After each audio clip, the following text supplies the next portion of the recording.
I don't know if there's much to say, or even if you're allowed to say, but the Hollywood Reporter said that Netflix had optioned Minor Threats. Yeah. Was that true, and how much are you able to tell us about the development of that? Starting off with a gotcha question. I'm kidding. No, it's going great. We're working on it. It's super fun. It's really hard to adapt yourself. Yeah. Is what we're learning. It's a whole different skill set. Yeah. So your darlings, man, there's like stuff that you gotta. Adaptation is adaptation. It's not the thing that you wrote. You got to change it and let it evolve to the new medium. So, you know, we're wrestling with that, but we're having the same kind of fun we had when we created the world, where we're just letting our imagination run. It's just in a different medium. Yeah, it's the changes are the most fun thing, because like writing is discovery, so it's getting to find new things and open up. But yeah, we had to write one draft that was like very close to the comic, get it out of our system, and then now we're working on opening up the world. And so that's as far as you are writing it still? Yes. Yeah, writing it. Okay. No casting scoops. Sorry. Far I'd like to play Barfly. You do, don't you? Mocap. Yeah. I don't think like Ang Lee did the Hulk. Do you remember that? Yeah. Do you remember that? Where Ang Lee's like, the only person who can play Hulk is me, and then he is the one who acted out the Hulk performance. Oh boy. So okay. I'm gonna do that for surely shit. You just wanted to do the line, "You wouldn't like me when I'm angry." Awesome, thank you. Mm-hmm. Sure. Well, could I actually ask about Minor Threats? I want to talk about the mundane aspects of superhero and supervillainy, and that seems to be quite a big take in the book. It's the thing that I enjoy the most. It's lots of that I grew up really enjoying the Vertigo days, and those kind of takes, that kind of British kind of take on the superhero. Yes. I just wonder if you could talk about those kind of influences on Minor Threats. Yeah, well, Animal Man, right? That's immediately where my mind goes of the mundanity of having the family in the suburbs. And I feel like the one that was most influenced by that is the Alternates, was our love letter to those books, to the early Vertigo, Doom Patrol, Swamp Thing, and you know, but the idea of what would it be like if one day you were Silver Age Animal Man, who was generic superhero, and the next day you're in this, you know, your powers and your mind, and you're in a mature reader book, and how you would be like, whoa, what happened? Everything was innocent and simple, and now I'm getting these challenges and stuff, and then what happens if you were rebooted back to being that Silver Age character, and you remembered what it was like to have an expanded consciousness, and even though you've been brought back to a simpler life, you miss the complications and the highs and the lows of being Vertigo eyes. We really wanted to explore that, you know. But definitely in that one, and then in Minor Threats too, like, you know, we've read a million stories about the Shocker and Rhino and Calendar Man and all these people, but like, why choose that life? What would lead you to put on a costume, a snake costume, and rob a bank, right? And we thought there's got to be some tragedy behind that, and desperation to escape that life as well, and that's kind of the genesis of the main book. I think a lot about Frank Miller's Daredevil stuff, where you're just living with him and in his apartment and walking around, but it's still dynamic and beautiful looking. Yeah. But it's just a man walking through a staircase, and it's it puts the story in the center of the person rather than the center of his like persona, like the superhero character. The story is really about the person inside the costume. Yours was Suicide Squad, right? Well, God, there's a panel in Suicide Squad where Captain Boomerang has been moonlighting as a criminal during the evening, but he sneaks back into Belle Reve as captain because he has like leave, and he runs back in his apartment, and there's all these extra Captain Boomerang outfits on hangers, which means obviously yes, he would have extra. They would all have extras, but it also means get them clean. There's a day where he's not in his costume, and he's just at a laundromat cleaning them, and he's fretting about, well, there's white on the blue tops. I can't have it with dark bleeding into each other. Like, there's those little moments to me that just means everything. And getting back to the Daredevil thing, that I remember, I know what you're talking about. He's walking through his apartment, he's looking at his bills, and you're like, a bad morning for a superhero can be just as crucial as, you know, like if he's exhausted or hasn't eaten well, that will then affect the story. And so that was really cool to see, you know, people like Frank Miller and John Ostrander like considering that stuff, because that goes into our lives. Yeah. And I think that's what kind of connects all the books is it's got to be grounded by character first, and also we're trying to show POVs we haven't seen in superheroes. Like, we've read millions of superhero comics, and for us, it's like, what are the stories that have fallen through the cracks that we've never seen? What is it like to be rebooted into a Vertigo character? What is it like to be a mutant henchman if you were in Ninja Turtles and then the guy who creates you disappears and suddenly you have to figure out, what do you want to do with my life, even though I'm a mutant fly who was created to serve? And I think that's the stuff that interests us, of those what if questions, or, you know, here's a type of character in superhero comics, but we never stay with him, and what if we did, and where does that life take us? What's the writing process like for you? Do you pass stuff backwards and forwards? Do one person... We get together, one of us is pacing around, the other one is typing, it switches back and forth. We write for as long as we can. We're also very busy with other things, and then Jordan will usually go and put it in like script form, and then I'll go through and tweak it. It's just like, it is a lot of handing back and forth. Yeah. Yeah. And then we'll have big brainstorms with Scott too. I mean, like, the most fun thing of being a comic writer is like, what do you want to draw? You know, we're going to work it into the story. Once we saw in the first volume, you know, we'd throw these, like, we called them like Scott pages, where it was like, how do you use the format of comics to push the art? So in the first volume, you know, we have this one of a character splayed out on a table with all these injuries, and Scott put all these inset panels of how those injuries were sustained. And it's something you could only do in comics, so we keep trying to brainstorm new ones that are like, what else can we do visually with the medium that I've never seen before? Every issue's got to have one of these. If not three. We definitely try and do a comic book story, and that's the challenge of now adapting it, is we're doing specifically things that can only be done in comic books. Right. Because that's what we Right. love, and that's what the art for me is. Yeah. But for me, like, as like the person on just outside of the writer's room, I know how big the world can be. So anytime I have an idea for a character or design or a location, I kind of feel like my job is to, like, make it look and set scenes in as interesting a place with as much implied story to it as I can. So I'm always trying to feed them, like, what if there was a design on something like this or a location like this, and then if it, you know, maybe it's 2 or 3 issues down the road, something clicks to something they need later on. So I feel like I got a place to put my ideas now. Yeah. All of the, like, notes app things I've been writing over the years have, like, the nonsensical, like, weird names of characters and something. I can, like, have a place for them now. And our stories evolve based off of the art we get back, and then we're like, well, what is that thing? We should go here. So let's move the story so we hit this location that Scott drew in the background. Like, we keep it loose enough to do that. And things like, you know, Shit Eater, the lead character, Barfly, was just a background character Scott drew at the bar. And we were like, whoa, who is that? And he's like, oh, that's Shit Eater. And we're like, I need to know his story. And then we got to bring in people like, you know, Kyle They were Stark. like, are you sure that's his name? Yeah. And then we were like, Yeah. all right, let's roll with it. Dark Horse like, we got to change the title, but we ended up getting to do a spin-off, and then we bring in creators we love, you know, Kyle Starks, Ryan Brown, people whose work we read all the time, and then they run with what Scott put in the background of the first issue, and it's very organic in that way. On a meta level, I try and think of this not only as a world that's existed for 60 years, as like an IP that has existed for 60 years and has had layers of other artists designing and redesigning characters through generations. So I'm trying to think of characters I've designed as if they've already been drawn by a couple iterations of other people, and there's the, like, layover of how other artists have translated the cape or the pouches or the whatever.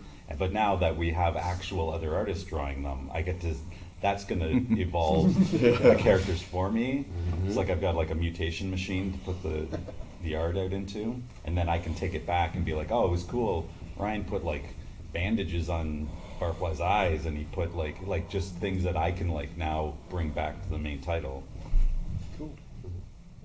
Especially like this week's issue. I think it was this week the one with Gail and Jean and Crab Louie one. Yeah, the Crab Louie, but also having, like, especially having Jean in there, so suddenly you've got the whole kind of top 10 kind of feel to that kind of book. Huge influence on us. And I just love, do you have any other wish lists of comic book creators you'd love to see? It's a mile. I mean, we're doing more stuff. I can't say who we've gotten, but we're very, very lucky in that so far the people that we want to work with us have said yes. I'll put one out into the universe. Okay. Grant Morrison. Oh, Jesus Top. Christ. Top. That would be, but we've been, we're so, I mean, like, Matt Fraction came in and played in our universe. Like, and then Mike Allred drew it. Yeah, it's unbelievable. What the hell? We just get to geek out all the time over our heroes. Bendis just drops in and writes a story for us, and and gives us a brand new character that we get to go run with Susie now. designs this new thing, and then it's got such a story behind it. We can pull it back into the main title, and I can spin off of her designs and be like, well, what if there was like a generation of this kind of, it just like helps fuel back to the heart of the story. I remember getting the Fraction script in, and I was like, oh, that's how you write Minor Threats. like, oh, I'm done. I don't ever need to write again. I'll never be this good. Yeah. He taught us how to write our own book. I was just thinking, Patton, don't you have a specific in with Grant? Didn't you voice Happy? Yeah. I did, but I don't want to use that. Like, that would feel a little clumsy if I did it that way. Like, I would love him to love the people that have come to work with us. I know this is a maybe ego, but like, they actually love the world, and they come to us like, I read this thing and I thought of this thing that I got to do here.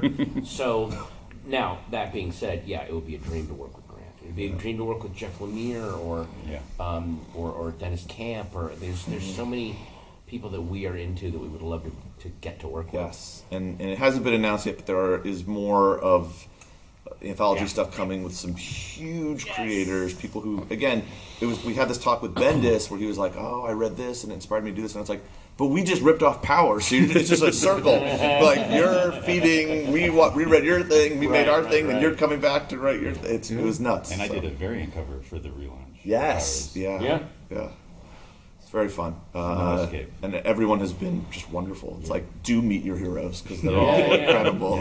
Pretty great. Yeah.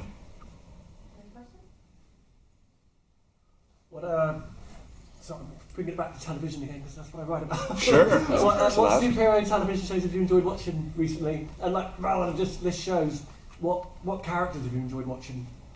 Be it movie or TV, yeah. I mean, Andor was such a surprise.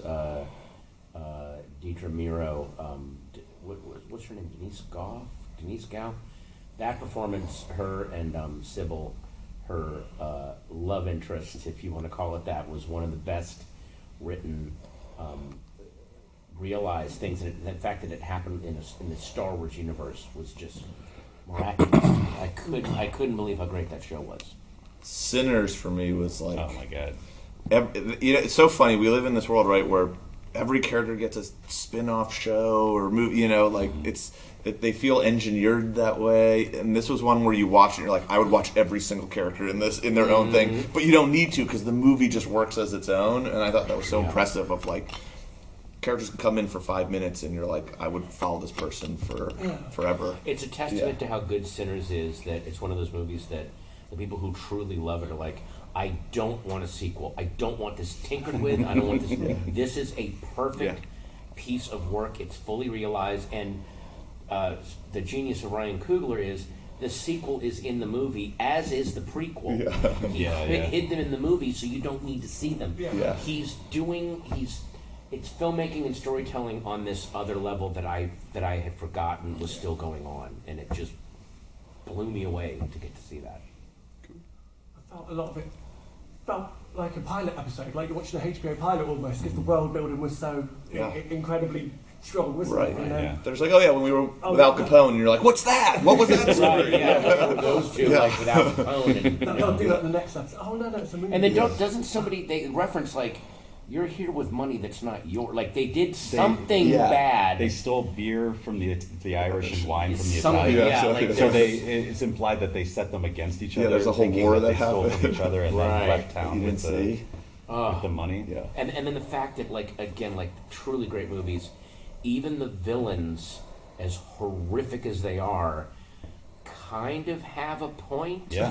Like, when some of the stuff that they're saying about where you are status-wise and where we were, and we actually, in a weird way, amongst all the other characters and groups in the movie, they actually understand in a very predatory, horrible way, which is why I think that he and Mary take that deal. Mm-hmm. They take the deal because he made a good argument. Like, why wouldn't we? Well, the movie isn't called... Sorry. flawless. It's called Sinners. Sinners. And everybody in that movie is flawed and thus more human and thus more heroic.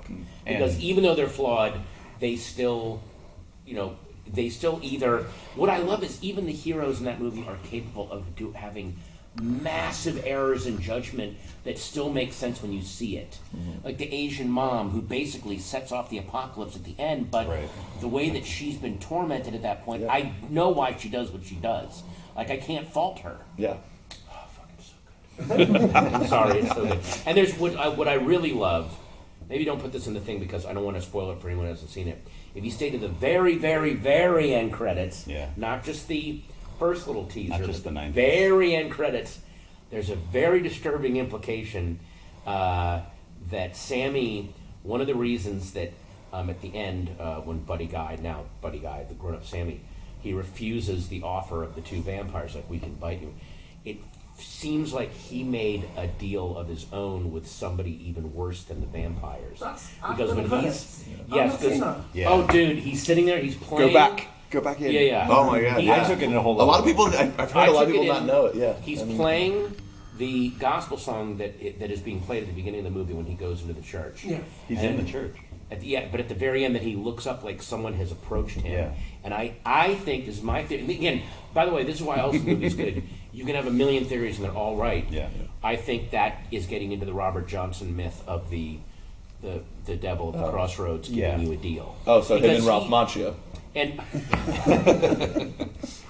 but he does seem to have supernatural powers when he plays. He can rip apart portals in time and space. Yeah. I feel like he got that from a deal. So it's almost like, look, you vampires are adorable offering me this thing, but I made a deal with someone way bigger than you guys. You have no idea what I'm dealing with right now. It's again, that's a movie that's going to be argued about and studied. You just wrote fan fiction about it. It's in But that's what great movie is. Like, you just keep thinking of other things. Like, well, what about this? Why didn't this happen? I think that's him after death. That's proof. I think he's sitting in heaven and he sees his dad in church. Because how many movies just leave you the minute you walk out? Like the same way that Michael B. sees his baby after he dies. Oh. I think we're seeing him in his dream relief in church, seeing his dad finally accepting that he's playing music. That's interesting. But there's an argument it's intentionally open. So we're either seeing his salvation or his damnation. Yeah, totally. And whichever idea is best for Google next, I'm sure he'll do that. I feel like Google. Welcome to our sinners. I hate to promote your stuff. I feel like Coogler is in the tradition of filmmakers like Spielberg, like where because after Jaws came out, they offered him the world. He goes, I'm never making a sequel to that movie. Like, that's perfect. I cannot see someone of Ryan Coogler's intellect, but also like his focus on the enormity of his career. He clearly has a massive plan mapped out. He's like, this doesn't need a sequel. Yeah. We're not touching this. No, I hope they don't do one. I have 10 other great movies. We don't need to do Sinners 3 still sinning. Yeah. So as a dream list, we want Coogler to write it. We want Coogler. Yeah. That would be a good one. We can put that into the ether. We'll come back to you. Yeah. And I think if you ever need to know the Parks and Rec monologue, like you did before, you've got one right there. Just do the Sinner stuff. I've been a fan of his since Creed. And that, I loved Fruitvale Station, but then when I was like, this is a great, gritty indie film. But then when you see someone who has that much talent and then he goes and works for the studio, a lot of times the studio bulldozers a talent like that. And when he, just, if anything, grew even bigger, like he's bigger than, oh, here we go. Yeah. And I met him one time at a screening, and I just was like, thank you. I didn't know what to say to him. I was just like, hey, thank you. I can't wait to see you. I was just because you as a film buff, you can tell when, oh, this is the beginning of an amazing career about to happen. I can't wait to see what he does. Yeah. That's what we have time for. All right. Another thing about Sinners is, if you notice, if you like that, you'll love Minor Threats vs. Archie. Coming this summer, August 6th. Yeah. By the way, I assume you've all seen Sinners. Did I not spoil it for anybody? See Sinners. See that. I just realized, oh my God, that Beautiful film. All right, please. Thank you. All right, thanks a lot. Thanks, guys. Thank you. Go back and watch that final